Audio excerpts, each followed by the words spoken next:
Welcome to International News. My name is Abdul Muttalib. I am the host of NBD News. Now news headlines.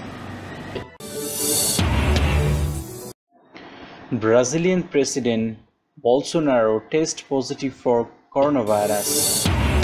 Ending poverty by 2030, a fading dream as pandemic to push 176 m more into extreme poverty. China-India reaches consensus on easing border tensions. Evidence emerging of airborne spread of COVID-19, WHO. Saudi Arabia announces Hajj health measures. So far you have watched news headline. Before detail, do not forget to like this video. Brazilian President Jair Bolsonaro said on Tuesday he tested positive for the novel coronavirus, adding in a television interview that he was in good health despite running a fever.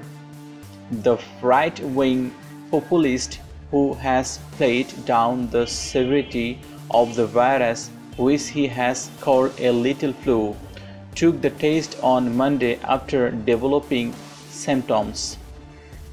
In the interview broadcast on the state-run TV Brazil, Bolsonaro said he began feeling ill on Sunday and has been taking hydroxychloroquine, an anti-malaria drug with unproved effectiveness against coronavirus.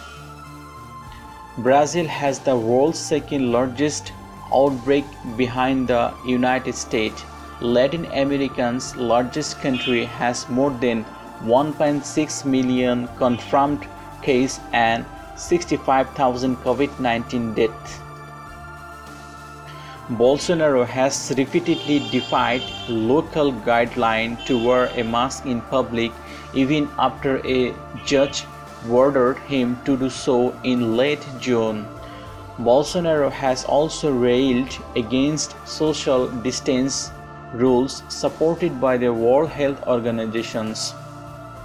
Over the weekend, Bolsonaro attended several events and was in close contact with US Ambassador Todd Chapman during 4th July celebrations. The global COVID-19 pandemic has pushed more than 250 million people to the brink of starvation and dashes hopes of eradicating extreme poverty by 2030, a UN expert said in a report published on Tuesday. The report, to be presented to the UN Human Rights Council by Oliver D. Special Rapporteur on Extreme Poverty and Human Rights, was prepared by his predecessor Philip. It criticized the way governments have banked on economic growth to lift people out of poverty. It says the UN's 2030 agenda to eradicate poverty throughout sustainable development goals relies too much on a poverty line set so low by the World Bank that it allows government to claim progress where there is none, according to the report received here from Geneva. The report states that the pandemic will push 176 million people into extreme poverty, compounding long-standing neglect of low-income people, including women, migrant workers, and refugees. India and China have reached a consensus on easing the border tension after skirmish that killed 20 Indian troops. China's special representative on the China-India boundaries question, State Councillor and Foreign Minister Wang Yi held a telephone conversation with Indian Special Representative, National Security Advisor Ajit Doval in this regard. Noting that this year marks the 7th anniversary of China-Indian diplomatic ties.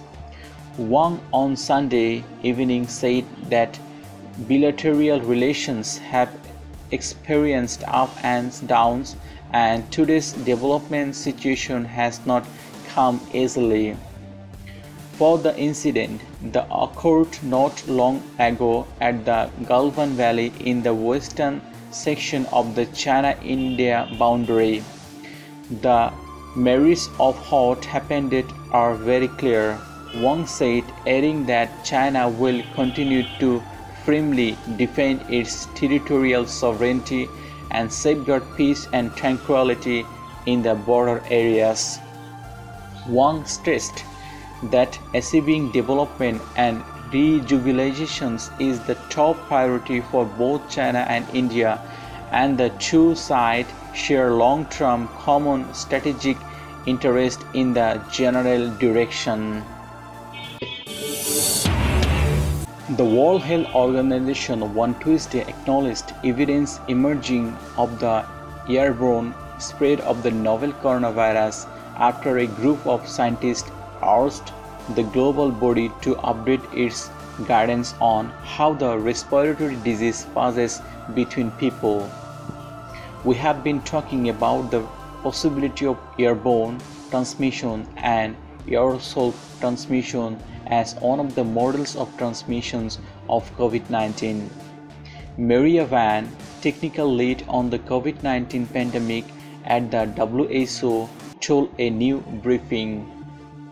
The WHO has previously said the virus that causes the COVID-19 respiratory disease spreads primarily through small droplets expelled from the nose and mouth of an infected person that quickly sink to the ground. But in an open letter to Geneva-based agency published on Monday in the Clinical Infectious Disease Journal, 239 scientists in 32 countries outlined evidence that they say shows floating virus particles can infect people who breathe them in. Saudi Arabia announced health protocols to prevent the spread of the new coronavirus in the 2020 Hajj season, banning gatherings and meetings between pilgrims, the state news agency said on Monday. Saudi Arabia decided in June to limit the number of domestic pilgrims attending the Hajj to around 1,000 to prevent the spread of the coronavirus after barring Muslims abroad from the rite for the first time. Touching the Kaaba, the holiest site in Islam, will be banned during the Hajj this year, and a special social distance space of a meter and a hub between each pilgrim during the rituals, including mass prayers, and while in the Kaaba circling area will be imposed, a statement by the Central for Disease Prevention and Control (CDC) elaborated. Also, access to Holy Hajj site in Mona, Muzdalifah and Arafat will be limited to those with Hajj permits starting Sunday 19 July till 2 August 2020, and wearing masks all the time will be mandatory for both pilgrims and organizers. Thank you for watching. If you like this video, please comment and share with your friends and family. Please do not forget to subscribe my channel and click on the bell icon to get more upcoming video notifications.